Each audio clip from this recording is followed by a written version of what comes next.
Okay, it's been a while since I've made a video in China, but I've decided that maybe this would be a good idea because I've noticed that on the Facebook group, Buckland International Education Group, there are a lot of new teachers and a lot of them are naturally asking questions.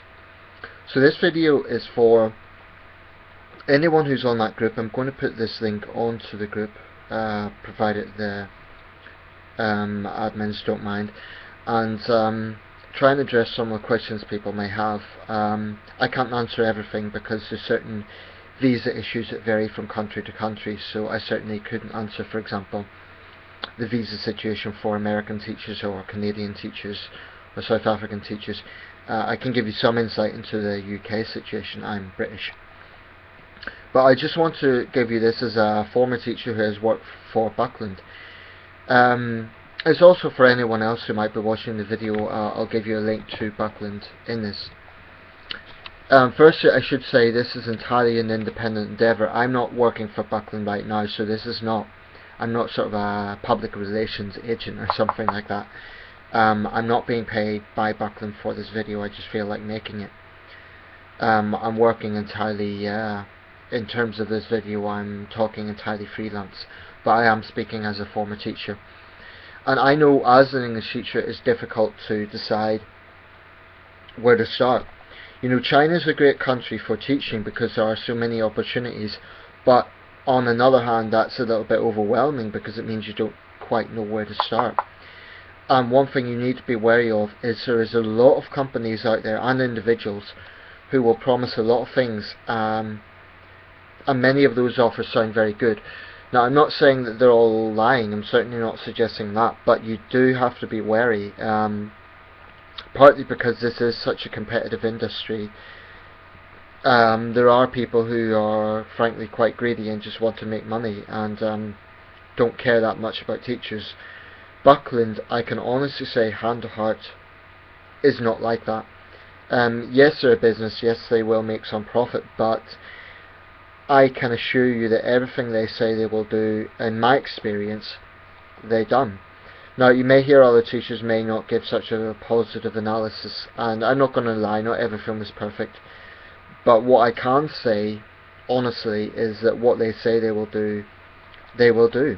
And that is my experience. I'm only speaking from my experience. If someone else has had a different experience, I'm not going to say that that's not true. I'm not going to say they haven't had that experience, but I'm honestly speaking from my experience.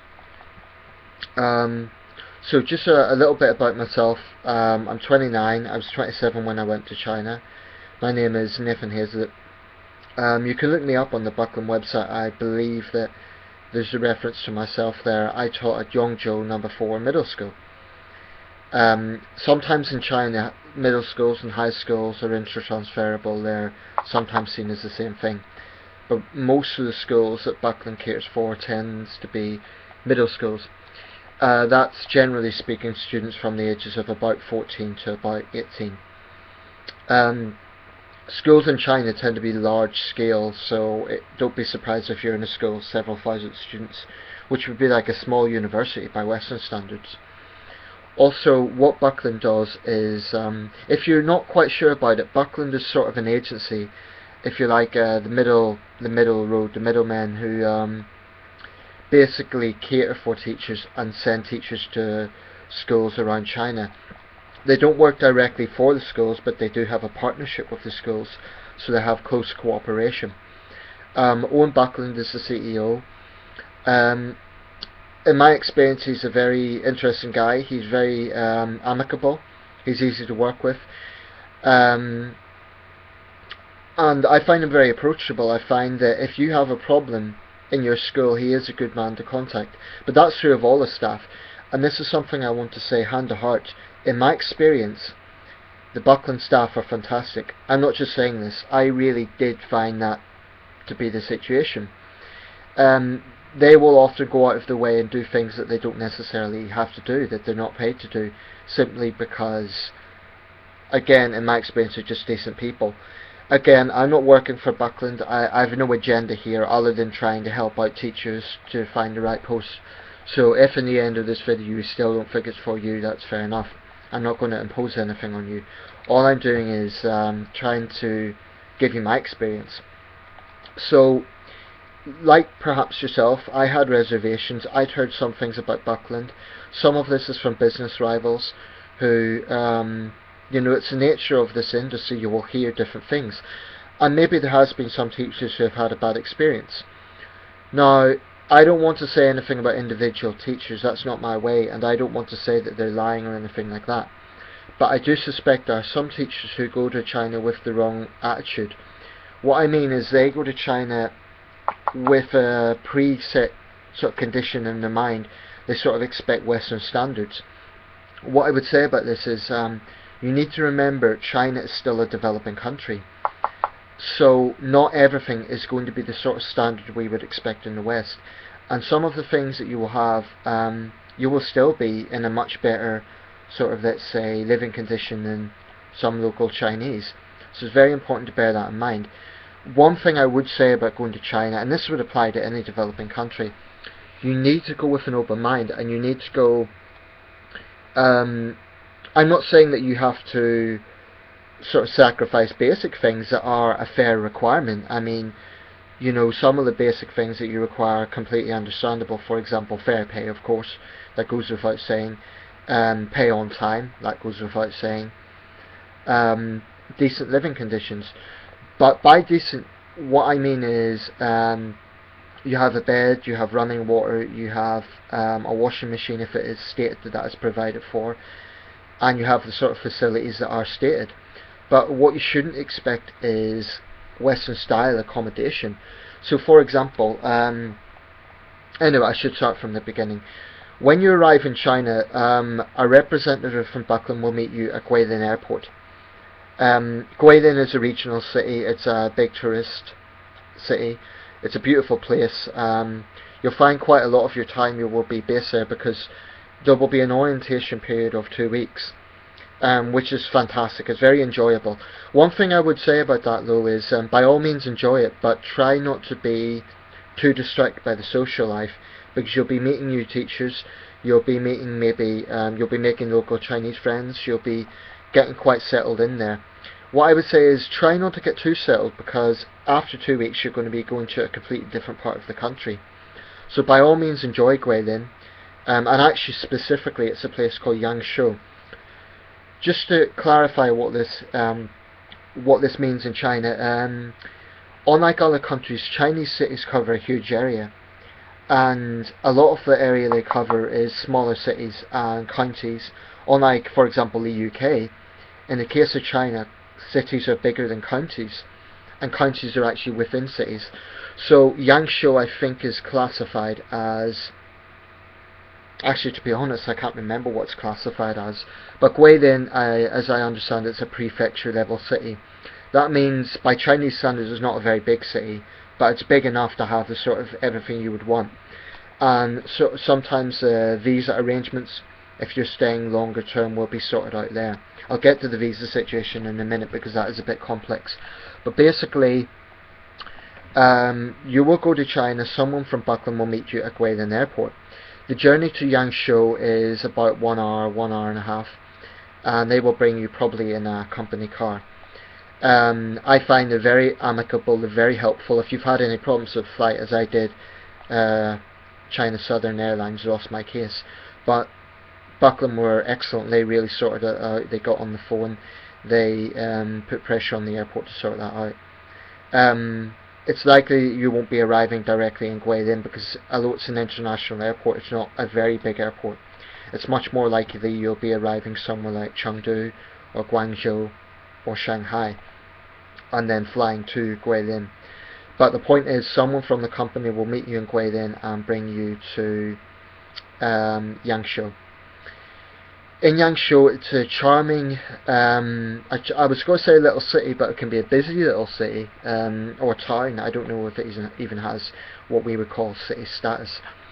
Little bit of background, it developed in the 1990s, actually by Westerners. I believe an American backpacker helped to invest money there. It's famous for mountaineering, for rock climbing. There is a bit of a, I would say, a commercial side to Yangshuo, and one thing Owen Buckland will tell you is this is not the real China. If you've ever seen the film The Beach, try to imagine the sort of commercial resorts that are featured in that film, which the character Richard rails against. Yangshuo is a beautiful place, but there is a lot of nightclubs and a lot of bars, so it is possible to get sucked into that lifestyle, and I would say that's fine. It's good to enjoy yourself, but do be wary. You need to go to the orientation classes, unless you want to, be in the deep end when it comes to having problems in China. But you need to go to those classes to get an insight. They're very informative. They give you basic Chinese lessons. They give you orientation about the laws of the country, the culture of the country. And there's also a former English teacher. I think the guy's name was Richard. Apologies, I can't remember exactly, but he's a former teacher, so he gives a teacher's perspective. So this isn't all from a Chinese perspective. It's very, very well planned, and it's a great orientation. It is quite intense, but I find it very enjoyable as well, because the way it's presented is very amicable and very approachable. But it's very useful as well. It's very pragmatic. They tell you everything that you need to know, and these are professional people who know what they're talking about. And there are people there who have teaching backgrounds, so it's not just a case that they're a business and they're just talking about the business side of things. There are professionals who have a teaching background. So that's great. They'll bring you through everything. Now, in regards to cost, because I understand that is a big issue, when I went through Buckland, basically what they pay for is a return flight. So you will pay for your outgoing flight, and it will be your responsibility to sort that out. But if you complete the contract of the teaching duration, they will pay for the return flight. Flying from China back, and maybe I should mention this at the end of the video, but what I would recommend, if you can, is get an open return, because getting a ticket from China to go to your home country is not easy. It's a lot easier to get a ticket to China. Getting a ticket from China to wherever you're going is not simple. And I had a bit of hassle with that. I had to, in the end, my Foreign Affairs officer paid for that. And I paid him back, because I found that the bank cards I had, my British bank card and my Chinese bank card, the airline wouldn't accept either. So that can be, I would recommend, if you can, get an open return ticket. It will be a bit more, but remember, Buckland will give you the return side of the fare. On completion of the course, that is. If you leave early, I don't think they will do that, but that's fair enough. It's like any job. They will contribute towards the visa application. I don't think they pay for the visa itself, but they will pay for some of the visa application side of things if that is done in China. The medical costs, that is insurance, local hospital checks you need to pay for, but it's not very much. I think it's something like, I can't remember exactly, but it's not a huge amount. You don't need to worry too much about that. What I would say though is put aside several $100s or British pounds or Canadian dollars, whatever you're paying with, for these sort of things to take into consideration. Some of the details may have changed since I was there. I think I remember people saying that some of the financial aspect of things would be changing, so you need to clarify this exactly with Ping and other people, but this is when I was there. But one thing that should still be free is accommodation. When you go to the school, you don't need to worry about accommodation. That is paid for. It's part of the contract, so you don't need to worry about paying rent, unless that is you're working for the summer camp after the main teaching period. Because what often is the case is that term time will end much earlier than your sort of duration of your time in China. You might want to travel around. That's very common. I certainly did. And you might want to do a bit more teaching. In that case, there's many other opportunities within Buckland, for example, with summer teaching, but in that case you would have to pay some rent with the accommodation. So you need to be aware of all these things.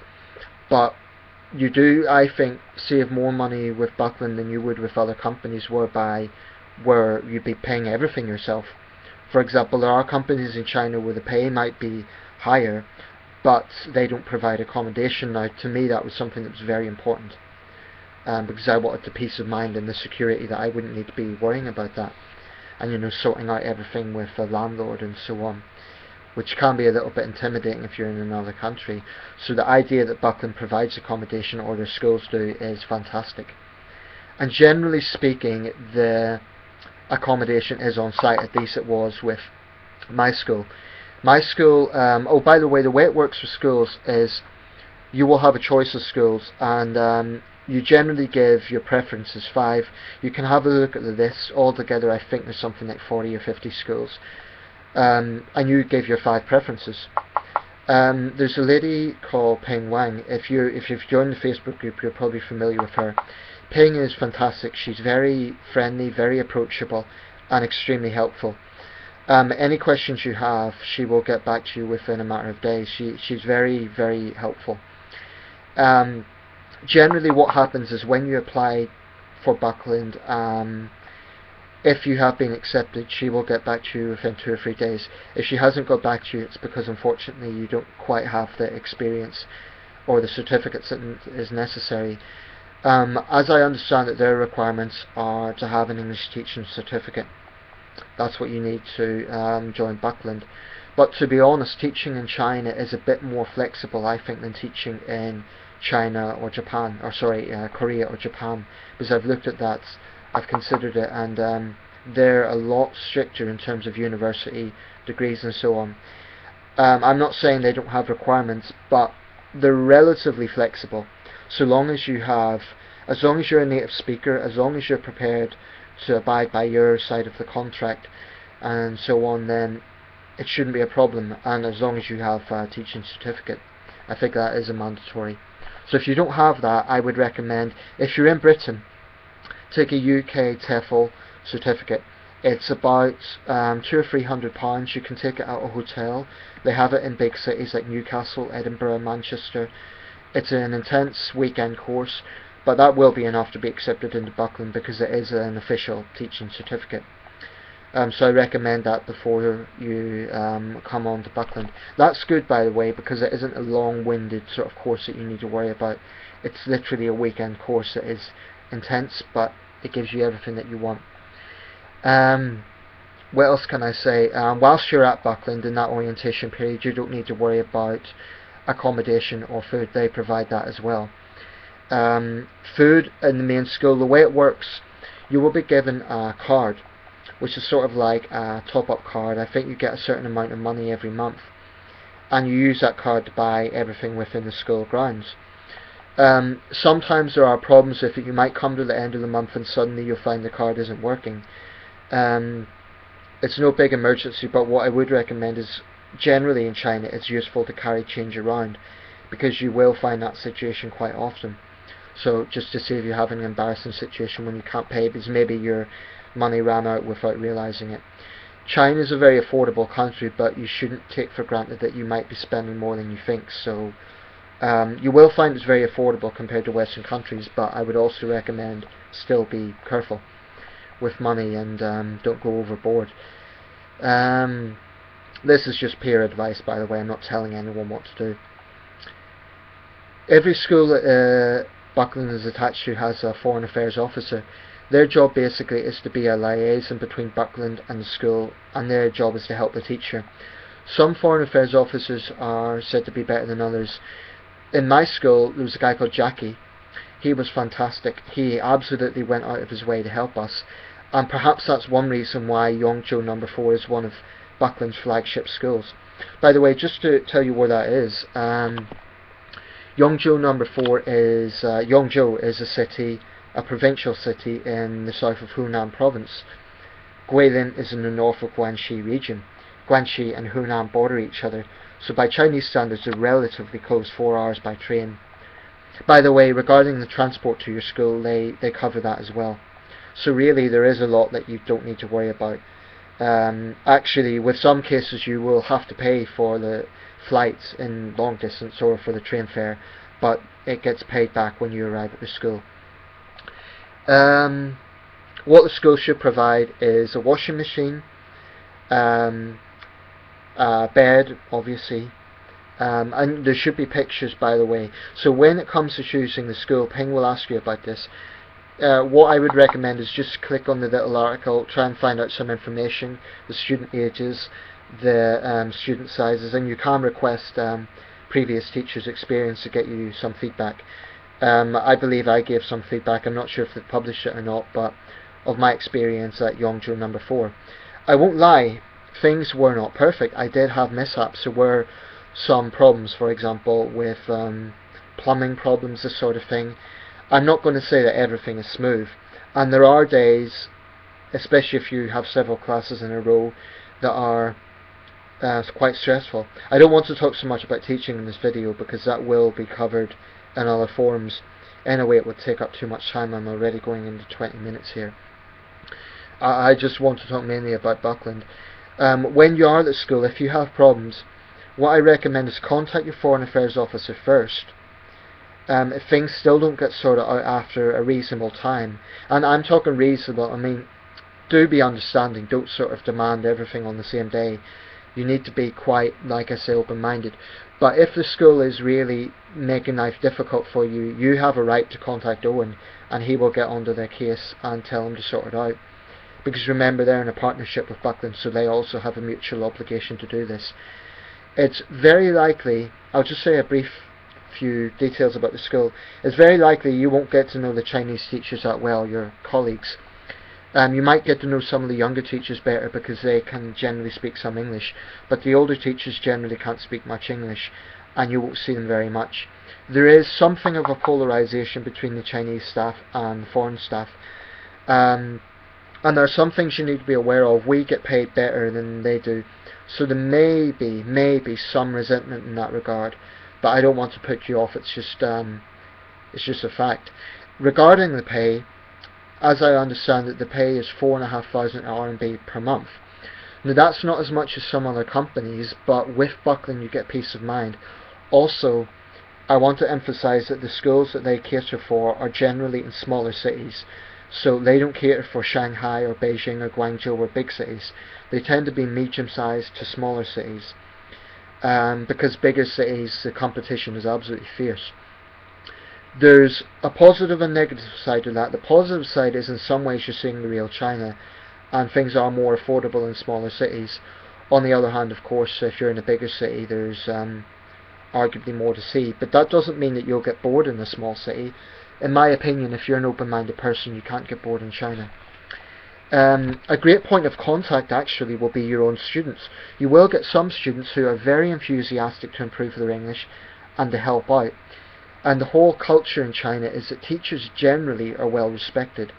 I'm not saying you won't have troublesome students, but for the most part you will love it if you have your heart in the right place. Believe me, it's been 2 years since I've been, and I miss my students greatly, and I'm still in touch with a lot of them via QQ. Some practical things. If you're in China, needless to say, it is a one-party country. It's a communist country. Facebook and YouTube are blocked. You can get a VPN. You need to pay for it, which is basically software to get through that if you really do want to keep in touch with those things. I'm not going to comment too much more on that because I don't know so much the technical side of it. Other people help me with that. But it goes without saying that that's another thing you need to be wary of. There are some things, obviously, they'll go through the laws of the land. There's some things that are very strict. For example, if you're in class, you cannot talk about politics, religion, or relationships. I mean intimate relationships. You have to be very wary about that. Some schools will be more liberal than others, but generally speaking you should try and avoid that, otherwise you'll find yourself in hot water. Needless to say, they'll tell you this in the orientation anyway, but don't mess around with drugs. It goes without saying, China is a very strict country when it comes to that. You'll end up, well, frankly, you might end up on death row, so just don't. Full stop, just don't do it. Because the reason I mention that is because the place at Yangzhou is a bit of a, let's say, tourist hub. It's it's a very relaxed sort of place. The police around there are not that strict as they would be in other cities, so you can be tempted to get into a sort of party lifestyle. I'm not saying don't enjoy yourself, but I'm just saying, be sensible. And that applies to any country actually. What else can I say? This video's actually lasting quite a while, but I do want to cover as much as I can. Yeah, Ping, like I mentioned, she will be one of the first people that you probably are in touch with. If you have been accepted, you'll find she will be the main person that you will be liaising with in terms of your emails, in terms of everything that they require. They will require copies of your passport, of your personal details, and so on. Ping's a great point of contact. Just ask her if you're not sure about anything. But there are other staff with Buckland as well, which you will get to know over time. But Ping is first point of contact, actually. Feel free to ask me any questions. I'll try to help as best I can. I intend to go back to China, so it might be possible that this September I'll be seeing some of you. That is if I go back in September. Generally there's 2 intake dates, February and September. There's also 2 periods. You can work for 6 months or a year. And some teachers choose to stay a lot longer. That's possible. You can update your visa. Okay, regarding the visas, this varies from country to country. A friend of mine actually in Scotland, he gave me some tips about how to get the visa in Edinburgh. That was relatively straightforward. The paperwork is not as complicated as you might think. I've heard a lot of people mention that you need a visa agent, but some Chinese embassies require that. What I find is visa agents are very expensive, and in my case it wasn't necessary to get a visa agent. What I'd done was got a train and just went directly there. I booked an appointment and went directly there. I came back a week later after they'd processed the material, and I got the visa. That initial meeting will be slightly, if you're not used to it, it will be slightly intimidating is the wrong word, but you know, it's a little bit like an interrogation, but you'd find that in any embassy. They just want to check that you know you don't have a criminal record and anything you would expect in any country. Generally speaking, you shouldn't have a problem. If you do have a criminal record, that might be an issue. Also, the company will say, so they will give you also some advice about applying for a visa. They won't do it for you, but they will give you some advice about what exactly you should be asking for in terms of if you're going for an F visa or a Z visa. I got an F visa. In fact, I can show you it. This is my British, well, in a UK passport. This is what I got. This is what it looks like. This is from Edinburgh. That's an F visa for 6 months. And basically what happens when you arrive in China is you'll get the entry stamp and you'll get the exit stamp. Now if it's for 180 days, that's strict. I left on my 179th day and the girl in the airport was counting day by day. If you go over that, basically you'll get a fine. So if you don't want to get a fine, then you need to be aware of your exact duration. Again, a lot of this stuff is common sense. It would apply in any country. What more can I say? Well, I want to upload all of this. I have been talking for a while. Feel free to ask me anything. Again, my name is Nathan. It's possible I will see some of you in China in the near future if I go back. If you have any doubt, all I can say is, in my honest personal experience, Buckland does everything they can to help you. Will it be perfect? No. You will have some practical problems, but you have to adapt when you're in a completely different part of the world, when you're in a different culture. A few practical things I would say: if you can, try and pick up some Chinese. For one thing, it's practical. For another thing, it's polite, in my opinion. Finally, I wish you all the best. As a fellow teacher, I wish you all very well. I hope you have a wonderful experience. I had a great experience. I had a few tough days, I'm not going to deny it. There will be some practical things that you need to get used to. Feel free to ask me anything, and I wish you all the best. And one more thing, I went 2 years ago, so some of these details may be slightly changed, but those changes will be minimal. Generally, everything I've said should be accurate. Okay, that's it really. If you've any doubts, if you've any questions, feel free to ask me. I'm not going to try and sort of encourage you to go. All I'm going to do is be honest in my feedback as to my own experience. That's it really. Best wishes.